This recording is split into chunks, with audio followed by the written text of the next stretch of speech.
Šis vaizdo įrašas yra skirtas pademonstruoti, kaip Excel failą su užpildytais įvaz duomenimis konvertuoti į XML rinkmeną. Įmonė BSS IT siūlo pasinaudoti savo sukurtų įvaz konverterių į XML. Norėdami pasinaudoti siūlomų įrankių, turėsime užpildyti Excel failą savais duomenimis ir įkelti į konverterį. Taigi, norėdami parsisiųsti Excel failo šabloną, kurį pildysime, atidarykime įmonės internetinį puslapį www.bsse.biz ir spauskime mygtuką įvaz XML.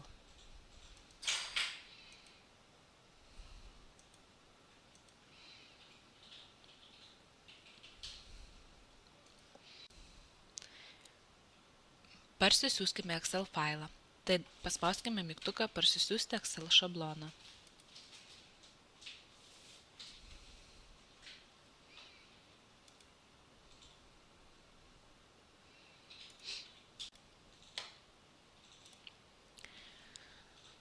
Atidarius parsisiųstą šabloną, turėsime jį užpildyti informaciją apie važtaraščius bei gabenamus krovinius. Tad pradžiai peržvelkime, kokius duomenis ir kaip turėsime pildyti.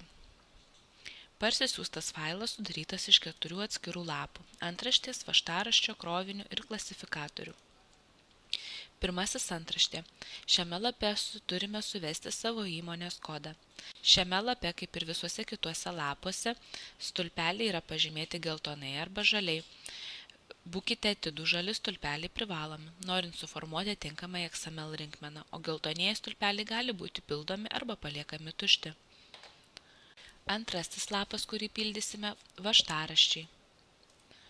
Čia reikės suvesti pagrindinę informaciją apie važtaraščius. Taigi, važtaraščio numeris. Nurodysime važtaraščio numerį, kurį suteikia jums buhalterinė sistema. Važtaraščio išrašymo data. Laukas nėra privalomas, tačiau jame galite nurodyti datą, kada suformavote važtaraštį. Važtaraščio išvežimo vieta. Suvedate savo įmonės adresą.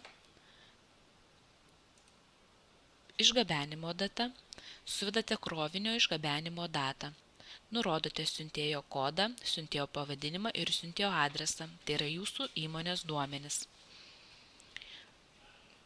Gavėjo kodas. Šiame lauke nurodote įmonės, kuriai gabenamas krovinys, kodą. Nurodote įmonės pavadinimą bei adresą. Vežėjo kodas. Nurodote įmonės, kuri krovinį gabens, kodą. Krovinį gabenančios įmonės pavadinimą, transporto priemonės numeris, nurodote automobilio, kuriuo bus vežamas krovinys valstybinį numerį. Sekantis laukas – pakrovimo adresas. Čia nurodote adresą, kuriuo krovinys bus pakrautas, o iškrovimo adresą, kur krovinys bus iškrautas. Vežėjo adresas. Laukas nėra privalomas, tačiau jeigu žinote, galite suvesti vežėjo įmonės adresą, bei priekabos numeris 1 ir priekabos numeris 2. Jeigu transporto priemonė turi priekabą, nurodykite priekabos numerį. Taip pat, jeigu transporto priemonė turi ir antrą priekabą, nurodote ir jos numerį.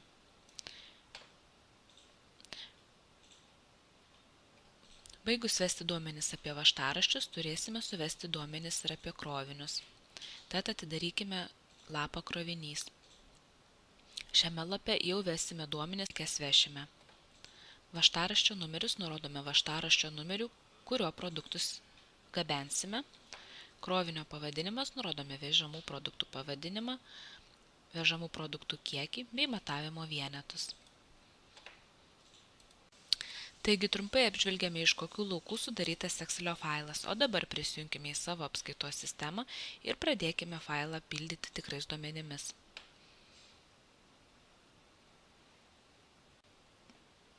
Taigi, nurodykime lape antraštė savo įmonės kodą. Eikime į lapą važtaraštį ir pradėkime pildyti važtaraščio duomenis. Nurodom važtaraščio numerį. Važtaraščio išrašymo datą, savo įmonės adresą, krovinio išgabenimo datą ir laiką,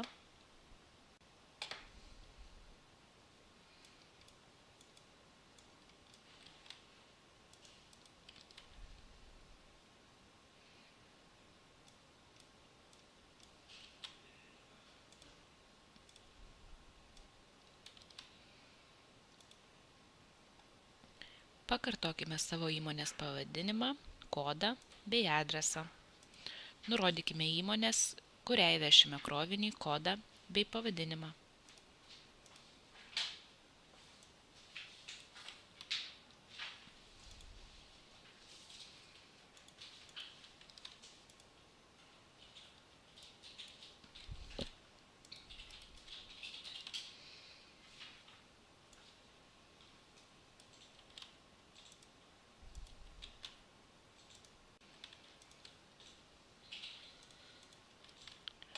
Nurodykime įmonės pavadinimą, kuri gabens krovinį,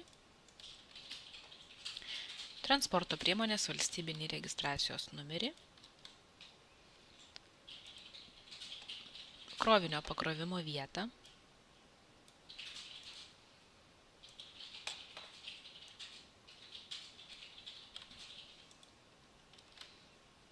krovinio iškrovimo vietą,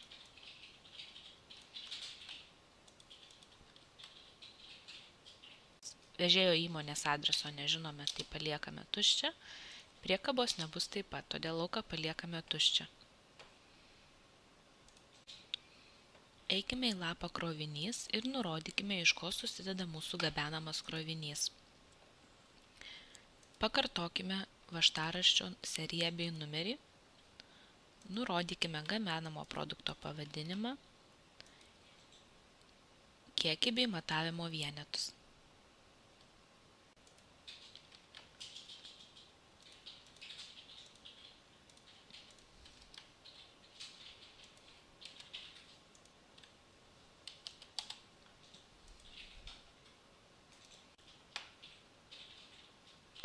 Tokiu pat būdu suveskime antro bei trečio važtaraščio duomenis į lapus važtaraštis bei krovinys.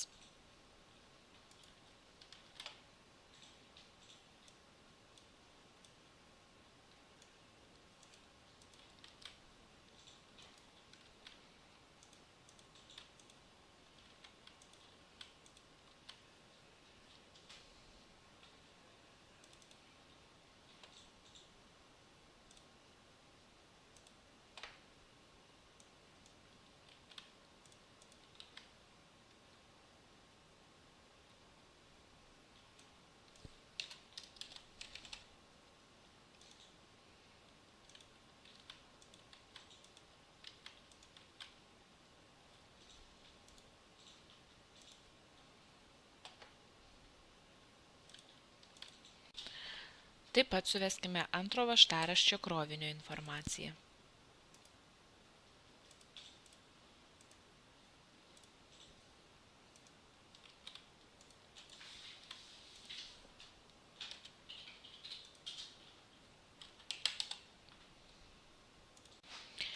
Taigi, baigus vesti važtaraščio informaciją, failiuką išsisaugom ir grįžtam į įmonės internetinį puslapį.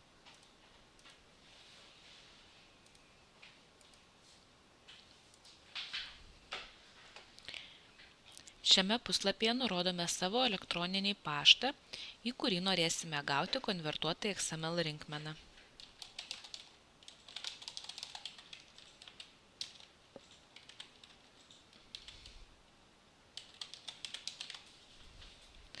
Pasirenkame užpildytą ir išsaugotą failiuką.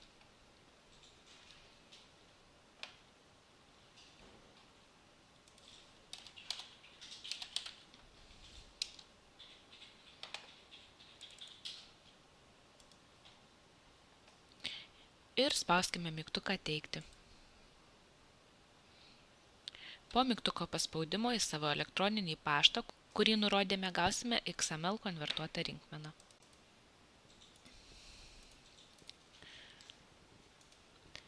Taigi, į savo elektroninį paštą gavome konvertuotą XML rinkmeną, kurią galime pateikti valstybinei mokesčių inspekcijai.